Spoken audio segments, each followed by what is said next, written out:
فقال الله سبحانه وتعالى في القرآن المجيد والفرقان الحميد: فأعوذ بالله السميع العليم من الشيطان الرجيم من همزه ونفخه ونفثه بسم الله الرحمن الرحيم وقال ربكم ادعوني أستجب لكم إن الذين يستكبرون عن عبادتي سيدخلون جهنم داخرين۔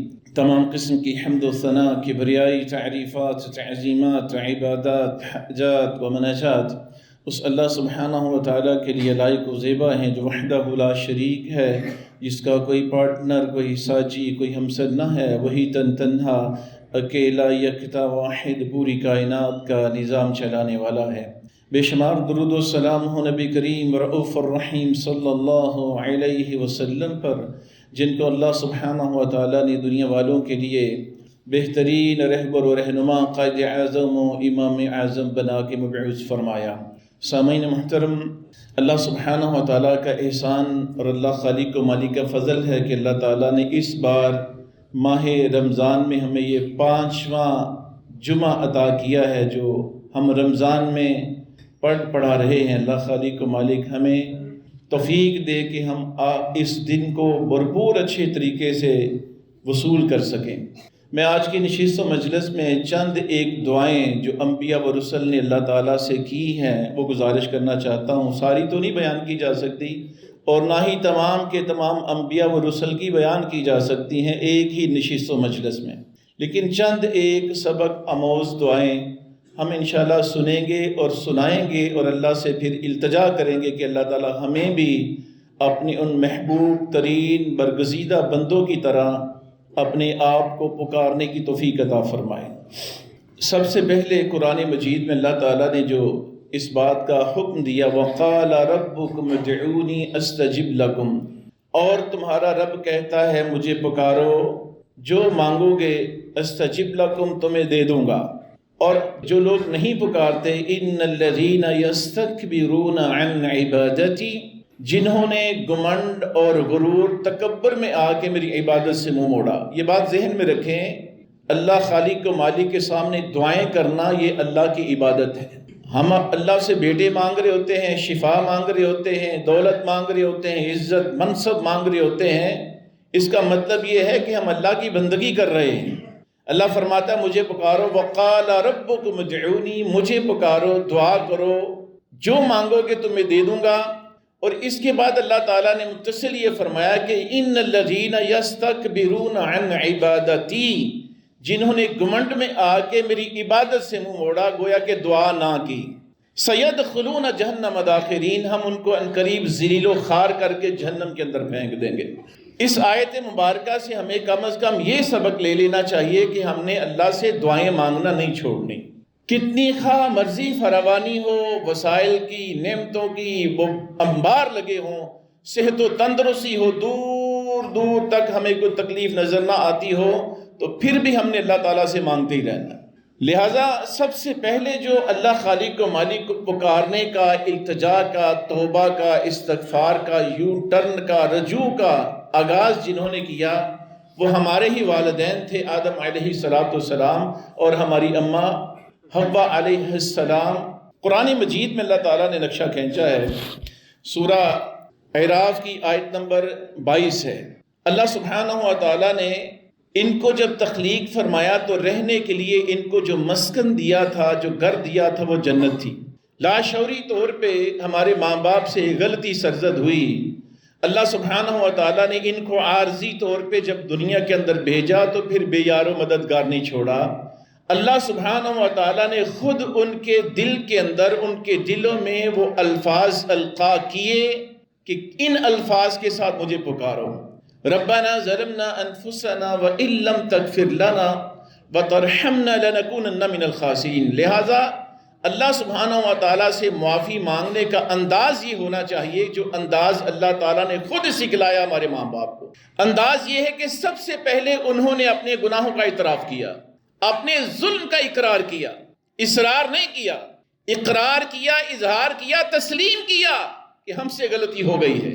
آج بھی اگر کسی پریا پنچایت میں یا کسی اپنے گھر کے فیملی ممبران کے اندر بیٹھ کے جو بندہ اپنی غلطی کو تسلیم کر لیتا ہے، فتنہ وہیں پہ ختم ہو جاتا ہے۔ مد مقابل جو مدعی ہوتا ہے اس کے دل کے اندر اللہ فوری طور پہ احساس رحم پیدا کر دیتا ہے، یار میں انہوں کی آکھا غلطی مان لی سو غلطی کو تسلیم کرنا ہمارے ماں باپ کی سنت ہے اور اللہ کی وہ دی ہوئی تعلیم ہے جن کے اوپر ہمارے ماں باپ نے عمل کیا اور وہ کامیاب ہو گئے۔ ربنا ظلمنا انفسنا، اے رب ہمارے، ہم نے ہی اپنی جانوں پہ ظلم کیا ہے، ہمارا ہی قصور ہے، لہٰذا وَإِن لَمْ تَغْفِرْ لَنَا وَتَرْحَمْنَا، اگر تو نے ہمیں معاف نہ کیا اور ہمارے اوپر رحم نہ کیا، لَنَكُونَنَّ مِنَ الْخَاسِرِينَ، تو ہم تو گھاٹا اٹھانے والوں میں سے ہو جائیں گے۔ معلوم یہ ہوتا ہے جو اپنے گناہوں کا اقرار اظہار اللہ کے سامنے نہیں کرتا، پھر اللہ سے معافی کا تقاضا نہیں کرتا، اللہ سے بخشش کا طالب نہیں ہے، وہ فائدے میں نہیں، وہ سراسر گھاٹے اور نقصان میں ہے۔ حضرت آدم علیہ السلام اور ان کی اہلیہ ہماری اماں نے ان الفاظ کے ساتھ اللہ خالق و مالک کو پکارا، تو ہمیں بھی چاہیے وقتاً فوقتاً ہم اپنے ظلم اور اپنی زیادتوں کی ان الفاظ کے ساتھ اللہ تعالیٰ سے دعائیں کرتے رہیں۔ نوح علیہ السلام نے اللہ سبحانہ و تعالیٰ کو ان الفاظ کے ساتھ پکارا۔ سورہ ہود کی آیت نمبر 47 ہے، 47۔ اللہ تعالیٰ نے ان کی دعا کو نقل کیا، قال ربی انی اعوذ بک ان اسألک، اے اللہ میں تجھ سے پناہ کا تقاضا کرتا ہوں کہ میں اس چیز کا تجھ سے سوال کروں جس کو میں جانتا ہی نہیں، لہٰذا منہ اٹھا کے ایسی ویسی کسی چیز کا تقاضا اللہ خالق و مالک سے نہیں کرنا جس کا ہمیں علم ہی نہیں، ادراک ہی نہیں۔ انبیاء نے اس بات سے اللہ سبحانہ و تعالیٰ کی پناہ مانگی ہے، انہوں نے بھی یہی کہا کہ اگر تو نے ہمیں معاف نہ کیا، ہمارے اوپر رحم نہ کیا، تو ہم تو گھاٹا اٹھانے والوں میں سے ہو جائیں گے۔ سو توبہ استغفار سراسر فائدے کی چیز ہے، اس کے اندر نقصان نہیں۔ کسی کے سامنے اختلافات ہو جائے، غلطی کا ادراک ہو جائے تو فوری طور پہ غلطی کو تسلیم کرنا اور ہاتھ جھوڑ دینا، معافی مانگ لینا، معذرت کر لینا، اس کے اندر عزت ہے، گھاٹے والی بات نہیں ہے۔ ٹرائی کر کے دیکھ لیں۔ رب اغفر لی ولوالدی ولمن دخل بیتی مؤمنا وللمؤمنین والمؤمنات ولا تزد الظالمین الا تبارا۔ نوح علیہ السلام نے کیا ہی کمال الفاظ کے ساتھ اللہ خالق و مالک سے ہاڑا ڈالا، اور سورہ نوح کی آیت نمبر 28 اٹھا کے دیکھ لیجئے گا، رب اغفر لی، اے میرے رب مجھے معاف کر دے، میں معافی کا تقاضا کرتا ہوں۔ ہر نبی، ہر پیغمبر، ہر رسول نے اللہ سے معافیاں مانگی ہے، حالانکہ سارے کے سارے معصوم تھے، اللہ کے مبعوث کیے ہوئے نبی تھے، پیغمبر تھے، رسول تھے۔ کس چیز سے اللہ خالق و مالک سے معافیاں مانگ رہے ہیں؟ ہم کیوں نہیں مانگ رہے؟ یا پھر یوں کہا جا سکتا ہے کہ ہم مانگنے کا حق کیوں نہیں ادا کر رہے؟ ہم غلطیوں کے اوپر، گناہوں کے اوپر ڈٹے ہوئے کیوں ہیں؟ عجیب بات ہے، یقین مانے، احرام کی حالت ہوتی ہے، بیت اللہ کا طواف کر رہا ہوتا ہے، صفا مروہ کی سعی کر رہا ہوتا ہے، ایون کہ مینا میں حج کے ایام میں شیطانوں کو کنکر مار رہا ہوتا ہے اور حالت گناہ میں ہوتا ہے۔ احرام کی حالت میں عمرہ کیا، حج کیا، بال کٹواتا ہے تو ساتھ میں داڑھی بھی منڈوا دیتا ہے۔ یہ کہاں کا اسلام ہے؟ گناہ کے اوپر ڈٹے رہنا یہ ہمارے ماں باپ کی سنت نہیں، ابلیس کی سنت۔ آج بھی ڈٹا ہوا ہے، وہ دونوں سے غلطی ہوئی تھی نا، ابلیس سے، شیطان سے، اس سے بھی غلطی ہوئی تھی، ہمارے ماں باپ سے بھی ہوئی تھی۔ دونوں میں فرق کیا ہے؟ انہوں نے فوری رجوع کر لیا، اللہ کو پکار لیا۔ ابلیس آج تک ڈٹا ہوا ہے اور اپنی غلطی کا مدعا دوسرے کے اوپر ڈالتا ہے کہ تیری وجہ نہ میرا انجویا۔ تو ہم محاسبہ کر لیں میں آپ اپنا کہ ہم کس کی سنت پہ ہیں۔ جس کی سنت پہ ہوں گے اللہ خالق و مالک ان کے ساتھ ہمیں ملا دے گا۔ اللہ تعالیٰ ہمیں کم از کم ابلیس کے ساتھ نہ ملائے۔ انہوں نے کہا کہ مجھے معاف کر دے، وَلِوَالِدَيَّ، اور میرے ماں باپ کو بھی معاف فرمائے، وَلِمَنْ دَخَلَ بَيْتِيَ مُؤْمِنًا، جو مومن مسلمان میرے گھر میں داخل ہوں، بیوی بچے بھی کہا جا سکتا ہے، مہمان کہا جا سکتا ہے، لہٰذا میرے گھر کے اندر جو ایمان والے ہیں ان کو بھی معاف کر دے، وَلِلْمُؤْمِنِينَ وَالْمُؤْمِنَاتِ، انہوں نے ہمارے لیے بھی اللہ تعالیٰ سے دعائیں مانگی ہیں۔ اس دور میں، گزرے ہوئے دور میں اور قیامت کی دیواروں تک جتنے مومن مرد و زن آنے والے ہیں، نوح علیہ السلام اللہ کے سامنے ہاڑا ڈالتے رہے میرے اور آپ کے لیے کہ یا اللہ انہوں نے بھی معاف کر دے۔ لہٰذا معلوم یہ ہوتا ہے کہ ہم نے فقط اپنے لیے مغفرت نہیں کرنی، اپنے لیے معافی کا تقاضا نہیں کرنا، ہم نے کیا کرنا ہے؟ اللہم اغفر لنا وللمؤمنین والمؤمنات والمسلمین والمسلمات، جن کو جانتے ہو نہیں جانتے، نوح ہمیں جانتے تھے؟ نوح علیہ السلام تو اپنے دور کے اندر بھی سب کو نہیں جانتے ہوں گے، وہ کس دور کے اندر قیامت کی دیواروں تک آنے والے ہر مسلمان مرد و زن کے لیے اللہ سے بخشش مانگتے رہے، مغفرت مانگتے رہے، ہم کیوں نہیں مانگتے؟ اللہ ہمیں بھی توفیق عطا فرمائے۔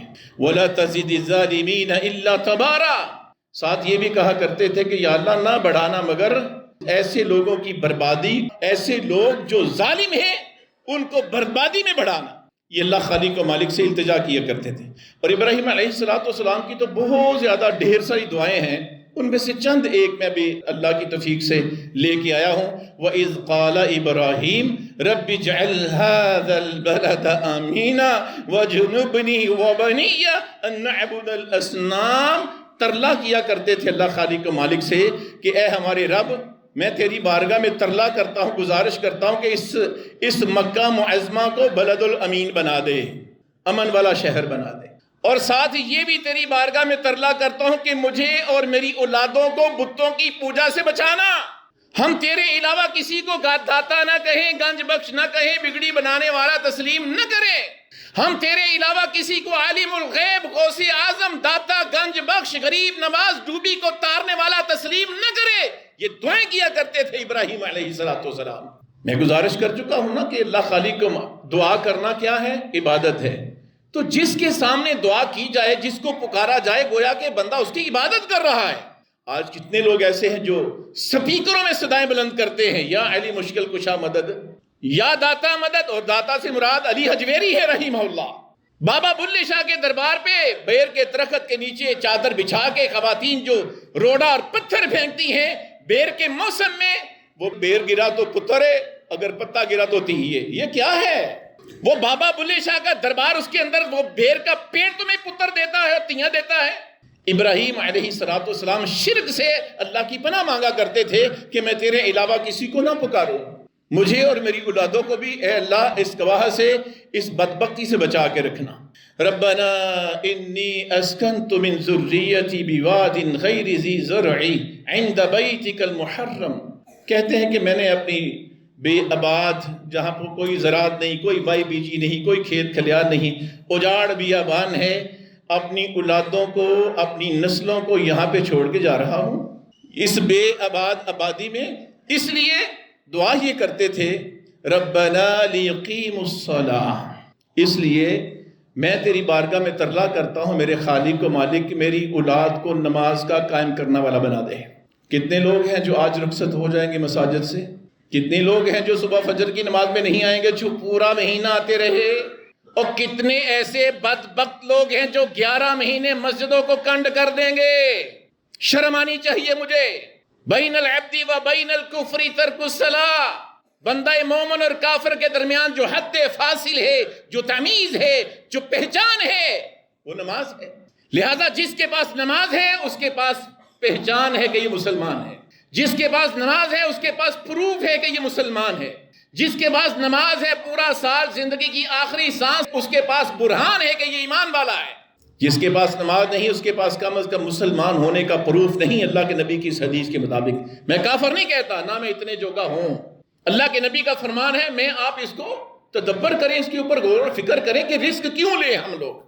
اگر ہم رمضان میں 5 پوری پڑھ سکتے ہیں، 7 قیام بھی کر سکتے ہیں، 7 بھوک اور پیاس بھی برداشت کر سکتے ہیں، 7 ہم محنت مزدوری بھی کر سکتے ہیں اور اعتکاف بھی کر سکتے ہیں اور پورا پارا تراویحوں میں سن سکتے ہیں، سنا سکتے ہیں، تو کیا باقی 11 مہینے ہم بیمار ہو جاتے ہیں، لاغر ہو جاتے ہیں، ہڈیوں کے اندر جان نہیں رہتی، ٹانگیں کانپنا شروع کر دیتی ہیں، پاؤں اپنا ہمارا وزن اٹھانے سے انکار کر دیتے ہیں؟ کیا یہ دماغ عقل سلیم موف ہو جاتی ہے؟ یاد رکھنا، اللہ کے رسول علیہ السلام کا فرمان ہے، آپ نے فرمایا کہ جو پاگل اور دیوانے ہیں ان کو اللہ نہیں پوچھے گا۔ میں یہ کہا کرتا ہوں جو نماز نہیں پڑھنی جنت بھی جانا ہے، ایک حل ہے، وہ کیا ہے؟ جولی اٹھائیں، اللہ سے ہڑا ڈالیں کہ یا اللہ ہمیں پاگل کر دے، ذہنی توازن چھین لے، ہمیں اچھے برے کی تمیز نہ ہو، ہمیں محرم غیر محرم خواتین کی تمیز نہ ہو۔ کیوں؟ ہم نے نماز نہیں پڑھنی، اور نماز نہ پڑھنے سے جنت میں بھی جانا ہے، تو تیرے نبی نے تیری وحی کے ساتھ خبر دی ہے کہ پاگلوں سے اللہ نے نہیں پوچھنا نماز پڑھے نہ پڑھے، زنا کریں، چوری کریں، ڈاکہ ڈالیں، قتل کریں۔ حقیقی معنی میں جو لوگ دیوانے ہیں، مجنون ہیں، پاگل ہیں، نہ دنیا کے اندر، پوری دنیا کے اندر کوئی ایسا قانون نہیں بنا جو ان کے اوپر دنیا کے اندر حد قائم کرے، اور قیامت کے دہاڑے بھی اللہ نے سوال نہیں کرنا، جنت میں داخل کر دینا ہے۔ اگر نمازوں کے بغیر جنت میں جانا چاہتے ہو تو پاگل ہو جاؤ، دیوانے ہو جاؤ۔ کوئی بھی نہیں چاہتا نا، اگر کوئی چاہتا ہے تو جاؤ پاگل خانوں کا وزٹ کر لو۔ وزٹ کرنے کے لیے فزیکلی جانے کے لیے ٹائم نہیں تو کسی یوٹیوب پہ ریسرچ کرو۔ وہ یوٹیوبر جنہوں نے پاگل خانوں کا وزٹ کیا اور پاگلوں سے انٹرویو لیے، سینکڑوں کی تعداد میں اپلوڈ کیے انہوں نے سوشل میڈیا پہ، ان کو دیکھو اور سنو۔ اور جن کے اپنے جنے ہوئے 3 پتر ماں باپ کو پاگل خانے چھوڑ کے آتے ہیں، برداشت نہیں کر پاتے، اور اپنے جنے ہوئے اولادوں کو، 3 پتروں کو ماں باپ پاگل خانے چھوڑ کے آتے ہیں، گھر کے اندر ان کو فیس نہیں کر سکتے۔ وہ لوگ مستحق ہیں جنت کے، بغیر نماز کے، بغیر روزے کے، بغیر اللہ اور اس کے رسول کی فرما برداری کے، وہ لوگ مستحق ہیں۔ اگر آپ حدود کی پامالی کرنے کے باوجود جنت جانا چاہتے ہیں تو پاگل ہونا پڑے گا۔ اللہ تعالی ہمیں ایسے بدبختوں میں شامل نہ کرے۔ اگر جنت میں بھی جانا ہے، پاگل بھی نہیں ہونا، تو پھر بھائی میرے نماز پڑھنی پڑے گی۔ پھر رمضان کا انتظار نہیں، رمضان ہو غیر رمضان ہو، نماز کو قائم کرنا پڑے گا۔ ابراہیم علیہ السلام نے اللہ کے گھر بیت اللہ کے قریب اپنی نسلوں کو آباد کرنے کی جو وجہ بیان کی، اور اللہ تعالیٰ سے جو ترلا کیا، ہڑا ڈالا، ربنا لیقیموا الصلاۃ، اے میرے رب ان کو نماز کا قائم کرنے والا بنا دے، فاجعل افئدۃ من الناس تہوی الیہم۔ نماز کے بغیر آپ چاہیں کہ کسی کے دل میں راج کریں، ناممکن ہے۔ آپ اپنی بیوی کے دل کے اندر بھی راج نہیں کر سکتے نماز کے بغیر، اللہ کی قسم۔ نماز کے بغیر کسی کے دل کے اندر شرم و حیا پیدا ہو، ناممکن۔ نماز کے بغیر جو آپ کی کوئی دل کی اتھاہ گہرائیوں سے عزت کرے، تکریم کرے، ناممکن۔ اگر میں آپ نماز کے تارک ہیں، اللہ نہ کرے، تو پھر کوئی اگر عزت کرتا ہے تو اللہ کی قسم میرے اور آپ کے شر کے ڈر کی وجہ سے کرتا ہے، دل سے نہیں کرتا۔ آپ نمازی ہے ہی نہیں۔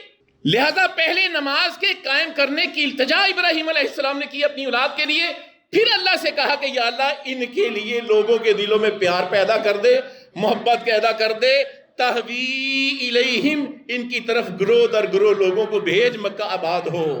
اور مکہ آباد ہوا کچھ وجوہات کی بنیاد پہ، ایک تو زمزم، دوسرا اللہ کا گھر، اور تیسری بہت بڑی وجہ کہ اللہ تعالیٰ نے ابراہیم علیہ السلام کی نسل کے لیے لوگوں کے دلوں کے اندر پیار پیدا کیا، پھر گروہ در گروہ لوگ وہاں پہ پہنچے، مکہ آباد ہو گیا۔ آج پوری دنیا میں ایک وقت میں سب سے زیادہ رش اور زحمہ کہاں پہ ہوتا ہے؟ مکہ معظمہ میں۔ لہٰذا اگر اپنے گھروں کو آباد کرنا چاہتے ہو، اپنے علاقوں کو آباد کرنا چاہتے ہو، آبادی چاہتے ہو، آبادی اگر، تو پھر نمازوں کو قائم کریں۔ اگر لوگوں کے دلوں پہ راج کرنا چاہتے ہو، نمازوں کو قائم کریں، اللہ سبحانہ و تعالیٰ لوگوں کے دلوں کے اندر تمہارے لیے پیار محبت پیدا کر دے گا۔ وَارْزُقْهُم مِّنَ الثَّمَرَاتِ لَعَلَّهُمْ يَشْكُرُونَ۔ اور تیسری دعا یا چوتھی انہوں نے اس موقع پہ یہ کی کہ اے اللہ ان کو پھلوں کے ساتھ، فروٹ کے ساتھ رزق دے تاکہ یہ تیرا شکر بھی ادا کریں۔ پوری دنیا وزٹ کر کے دیکھ لیں، پوری کائنات، آپ کو ایک وقت میں سب سے زیادہ فروٹ اور پھل مکہ مکرمہ کی ہستی میں ملیں گے۔ اور میں دعوے کے ساتھ کہہ سکتا ہوں یہاں پہ حاضرین مجلس میں کوئی ایک بھی ایسا نہیں ہوگا جو وہاں پہ موجود تمام کے تم فروٹ کو پہچانتا ہو اور اس کے ٹیسٹ سے واقف ہو اور ان کے ناموں سے واقف ہو۔ اتنے پھل اور فروٹ آج بھی مکہ مکرمہ میں موجود ہیں۔ لایا یہ سارا کچھ حاصل کرنے کے لیے ہمیں اور کچھ نہیں تو نماز پڑھنا پڑے گی اور مساجد کے ساتھ محبت کرنا پڑے گی۔ ربی حب لی حکما والحقنی بالصالحین۔ یہاں پہ 2 التجائیں ابراہیم علیہ السلام نے کی۔ ایک تو یہ کہ ربی حب لی حکما، اے اللہ مجھے حکمت عطا فرما، دانائی عطا فرما، قوت فیصلہ ڈیسیجن لینے کی پاور عطا فرما۔ اور دوسرا، جن کی سنت پہ عمل کرنے کا حکم اللہ نے محمد کریم علیہ السلام کو دیا، وَأَلْحِقْنِي بِالصَّالِحِينَ، وہ کہتے ہیں یا اللہ مجھے نیک لوگوں میں شامل فرما دے۔ کن لوگوں میں؟ محاسبہ نہ کر لیں اپنی کمپنیوں کا، سوسائٹیوں کا، یاروں دوستوں بیلیوں کا، اور جن کے ساتھ اٹھن بیٹھن ہے، بڑی بے تکلفی ہے، واحد کا صیغہ استعمال کرتے ہو، تو تکرار استعمال کرتے ہو، وہ کون لوگ ہیں؟ کیا وہ نمازی ہیں؟ کیا وہ بارش ہیں؟ کیا وہ سچے ہیں؟ کیا وہ مؤدب ہیں؟ کیا وہ امن پسند ہیں؟ کیا وہ اپنے بڑوں کا عزت احترام کرنے والے ہیں؟ کیا ایماندار ہیں؟ کیا تمہاری عزت نفس کا خیال رکھتے ہیں؟ کیا تمہاری عزت کو اپنی عزت سمجھتے ہیں؟ کیا تمہاری بہن بیٹیوں کو بہوؤں کو اپنا سمجھتے ہیں؟ اگر جواب ہاں ملے تو آپ خوش قسمت ہیں. آپ کی سوسائٹی، آپ کی یاری، آپ کی دوستی آپ کو مبارک ہو. انشاءاللہ باذن اللہ دنیا اور آخرت کے اندر یہی یار بیلی تمہارے انشاءاللہ نجات کا ذریعہ بنیں گے. اگر معاملہ الٹ ہے، بس صورت دیگر یہی دوست ہوں گے. اللہ نے قرآن مجید کے اندر نقشہ کھینچا ہے. کل قیامت کے دہاڑے بڑے سارے ایسے بدبخت لوگ اپنے ہاتھوں کو انگلیوں کو چبا کر یہ کہہ رہے ہوں گے کہ ہائے کاش میں نے دنیا کے اندر فلاں کو اپنا یار دوست نہ بنایا ہوتا. کہیں ایسے تو نہیں یار بیلی؟ اگر ہیں تو خدا کے لیے ان سے کنارہ کش ہو جائیں. میں نہیں کہتا کہ ان کے ساتھ قطع تعلقی، قطع رحمی اور قطع کلامی کر دیں. نہ نہ نہ نہ، ان کے ساتھ دلی محبت آپ کی نہیں ہونی چاہیے. صرف اتنی حد تک کہ آپ ان کو دعوت دیں، تبلیغ کریں، خیر خائی کا ارادہ رکھیں. ان کو دسترخوان پہ بلائیں تو ان کو دعوت دیں، ان کے پاس جائیں تو ان کو دعوت دیں. لیکن اپنے جگری یاروں میں ان کا شمار تب تلک نہ کریں جب تلک وہ راہ راست پہ نہیں آتے. یہ ہے طریقہ دوستیاں اور یاریاں اپنانے کا اور بنانے کا. ربی حب لی حکم والحقنی بالصالحین. اے اللہ مجھے سمجھداری عطا فرما، دانائی، قوت فیصلہ، اور مجھے اچھی سوسائٹی عطا فرما، نیک لوگوں میں شامل فرما دے. وَاجْعَلْ لِي لِسَانَ صِدْقٍ فِي الْآخِرِينَ. اللہ اکبر. دیکھیں ابراہیم علیہ السلام کو گزرے کتنا عرصہ بیت چکا ہے. آج اس مسجد امن کے منبر پہ کھڑا ہو کے میں امین، مسکین، نالائق، نکارہ، کچھ بھی نہ ہونے کے باوجود ان کا تذکرہ خیر کر رہا ہے. تو یہ دعا ہے ابراہیم علیہ السلام کی جو اللہ تعالیٰ نے قبول کی ہے. دعا یہ ہے وَاجْعَلْ لِي لِسَانَ صِدْقٍ فِي الْآخِرِينَ، اور میرا ذکر خیر پچھلے لوگوں میں جاری فرما دے. قیامت کی دیواروں تک جتنے آنے والے ہیں سب کے سب ابراہیم علیہ السلام کا ذکر خیر کرتے رہیں گے. کوئی ایسی زبان کسی مقرر کی، کسی مدرس کی، کسی خطیب کی، کسی مقرر کی کوئی ایسی زبان نہیں جو ابراہیم علیہ السلام کا تذکرہ خیر نہ کرتی ہو. سو ان کی دعا ہے جو انہوں نے اللہ تعالیٰ سے کی. ہم بھی کر سکتے، ہم بھی انہی الفاظ کے ساتھ اللہ تعالیٰ سے ہڑا ڈال سکتے ہیں. وَاجْعَلْ لِي لِسَانَ صِدْقٍ فِي الْآخِرِينَ. یہی الفاظ کے ساتھ ہم بھی اگر دعا کریں گے، مجھے امید اور گمان ہے اگر کرتوتیں اچھی ہوئی، یہ دعا ہوئی، تو انشاءاللہ ہمارے مرنے کے بعد لوگ ہمارا تذکرہ خیر کریں گے انشاءاللہ. وَاجْعَلْنِي مِنْ وَرَثَةِ جَنَّةِ النَّعِيمِ. ابراہیم علیہ السلام اللہ تعالیٰ سے یہ بھی ترلا کیا کرتے تھے کہ یا اللہ مجھے نعمتوں والی جنت عطا فرما دے. تو کوشش کرنی چاہیے کہ صبح و شام اور کچھ نہیں تو کم از کم تین بار اللہ تعالیٰ سے گزارش کر لیا کریں. اللہم انی اسألک الجنہ، اللہم انی اسألک الجنہ، اللہم انی اسألک الجنہ. جب 3 بار ہم کہیں گے صبح تو جنت کہے گی یا اللہ اس کو میرے اندر داخل فرما دے. حدیث ہے. شام کو کہیں گے تو جنت بھی ہمارے حق میں سفارش کرے گی کہ یا اللہ مجھے ملا دے ان کے ساتھ، یہ میرے طالب ہیں، میری خواہش رکھتے ہیں، مجھے پسند کرتے ہیں، لہذا میں بھی ان کو پسند کرتی ہوں، ان کو میرے اندر داخل کر دینا. وآخر دعوانا ان الحمد للہ رب العالمین.